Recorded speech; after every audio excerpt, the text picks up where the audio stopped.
Tunisia ഈ പറഞ്ഞ പോലെ തന്നെ നെതർലാൻഡ്സിന് മുന്നിൽ എതിരാളികളായി എത്തുന്നത് ടുണീഷ്യയാണ്. അവരുടെ വലിയൊരു നല്ല സംഘവുമായിട്ടാണ് അർദ്ധ ഗുളർ അടക്കമുള്ള വമ്പൻ ടീമായിട്ടാണ് വന്നത്. പക്ഷേ അവർക്ക് ഒരു ഗോൾ പോലും അടിക്കാൻ സാധിച്ചില്ല എന്നുള്ളത് സത്യത്തിൽ വലിയ അത്ഭുതമാണ്. എത്ര കണ്ട് ഷോട്ടാണ് അവർ അടിച്ചത്, അത് ആ സ്റ്റാറ്റ്സ് പറയുന്നതാണ്. ഒപ്പം തന്നെ ഇന്ന് ഒന്നും നഷ്ടപ്പെടാൻ ഇനിയില്ല, പുറത്തായി കഴിഞ്ഞു. അത് പോകുന്ന പോക്കിൽ നെതർലാൻഡ്സിന് ഒരു പണി കൊടുക്കുമോ എന്നൊരു ആശങ്കയുണ്ടോ?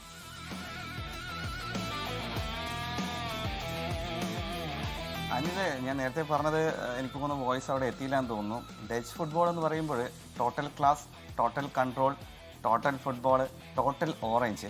ഒരിക്കലും ആരാധകരെ നിരാശപ്പെടുത്താത്ത ഒരു ടീം. സ്വന്തം രാജ്യത്തുള്ള ആരാധകരെ നിരാശപ്പെട്ടിട്ടുണ്ടാകും, പക്ഷേ ഫുട്ബോൾ പ്രേമികളെ ഒരിക്കലും നിരാശപ്പെടുത്താറില്ല. കാരണം മനോഹരമായ ഒരു ഫുട്ബോൾ, 4-3-3, അതുപോലെ തന്നെ ഹൈ പ്രസ്സിങ്, എപ്പോഴും ജയിക്കാൻ വേണ്ടി അല്ലെങ്കിൽ സമനിലക്കൊന്നും വേണ്ടി ഒന്ന് പുറകിലേക്ക് ഇറങ്ങി നിന്ന് ആ രീതിയിലൊരു ഫുട്ബോളല്ല. അതുകൊണ്ട് തന്നെ ഒന്നും നഷ്ടപ്പെടാനില്ലാത്ത ടുണീഷ്യയാണെങ്കിൽ പോലും ജയിക്കാൻ വേണ്ടി തന്നെ ഇന്ന് ആ ഡച്ച് ടീം ഇറങ്ങും. അതിന് അവർക്ക് സാധാരണയായിട്ട് മെംഫിസ് ഡിപ്പേയാണ് അവർ കൂടുതൽ സ്ട്രൈക്കർ റോളിൽ ആശ്രയിക്കാറ്. പക്ഷേ നല്ല ഫോമിലേക്ക് ഒരു താരത്തിനെ കഴിഞ്ഞ മത്സരത്തിൽ കണ്ടെത്തിയിരിക്കുകയാണ്.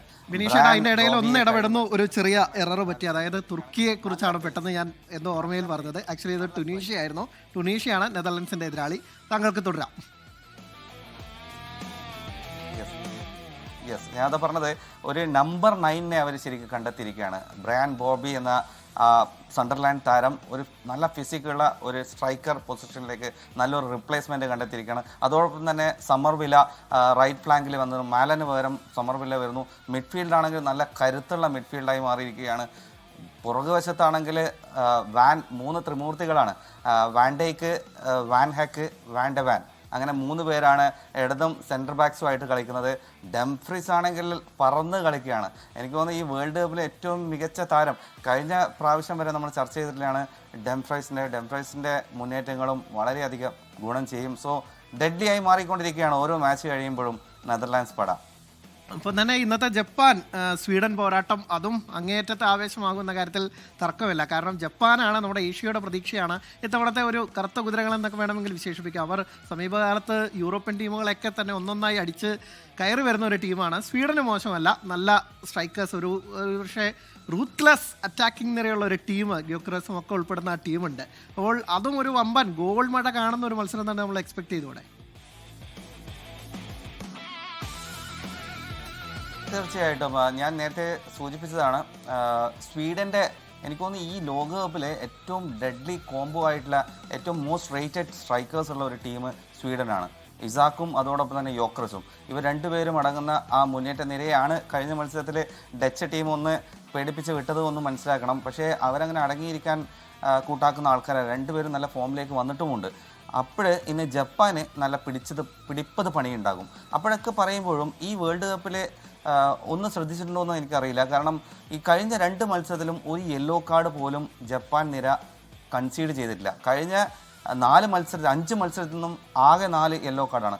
വളരെ ഡിസിപ്ലിൻഡ് ആയിട്ട് ഫുട്ബോൾ കളിക്കുന്നത്, അതേ സമയത്ത് തന്നെ വളരെ ടാക്റ്റിക്കലായിട്ട് ഫുട്ബോൾ കളിക്കുന്ന ഒരു ജപ്പാൻ പടയാണ്. എഴുതി തള്ളാൻ സാധിക്കില്ല. ജപ്പാൻ പട വളരെ പ്രിപ്പയർഡാണ്.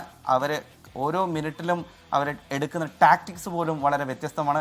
ഹജിമി മൊറയാസുടെ ആ ടാക്ടിക്സ് ഒക്കെ വളരെ പ്രശസ്തമായി മാറിയിരിക്കുകയാണ്. ആ ഒരു ബോർഡൊക്കെ ഡിസ്പ്ലേ ചെയ്ത് കാണിക്കുന്നത്.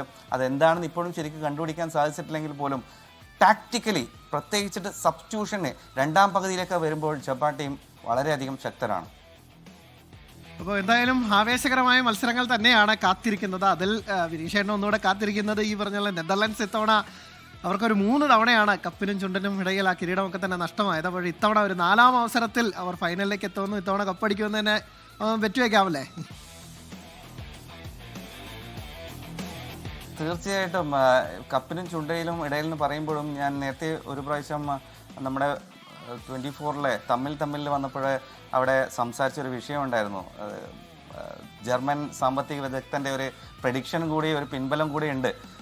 യോക്കിം ക്ലമൻറ്റിൻ്റെ ഒരു പിൻബലം. അദ്ദേഹം വീണ്ടും ഉറച്ചു നിൽക്കുകയാണ്. കഴിഞ്ഞ ദിവസം നെതർലാൻഡ്സ് തന്നെ കപ്പടിക്കും എന്ന് പറയുന്നത്. പക്ഷേ ഈ ടൂർണമെൻറ്റിലെ, ഈ ഫിഫ വേൾഡ് കപ്പിലെ എൻ്റെ ഇഷ്ടപ്പെട്ട 2 ടീമുകളാണ് ഇന്ന് മത്സരിക്കുന്നത്. അത് രണ്ടും ഒരേ ഗ്രൂപ്പിൽ തന്നെ വന്നു. ആദ്യ മത്സരം അവർ തമ്മിൽ സമനിലയിലായി. ജപ്പാനും നെതർലാൻഡ്സുമാണ് എൻ്റെ ഫേവറേറ്റ് ടീം ഈ വർഷത്തെ.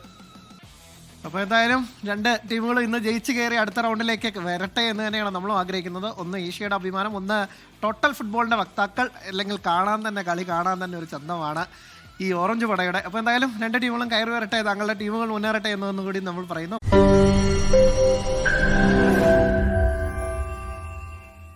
ലോകത്തെവിടെയായാലും ഏത് സമയത്തും 24 വാർത്തകളും ഓഗ്മെന്റഡ് റിയാലിറ്റി പാക്കേജുകളും എക്സ്പ്ലെയിനറുകളും വിശദമായി കാണാൻ ഞങ്ങളുടെ യൂട്യൂബ് ചാനൽ നിങ്ങൾക്ക് സബ്സ്ക്രൈബ് ചെയ്യാം.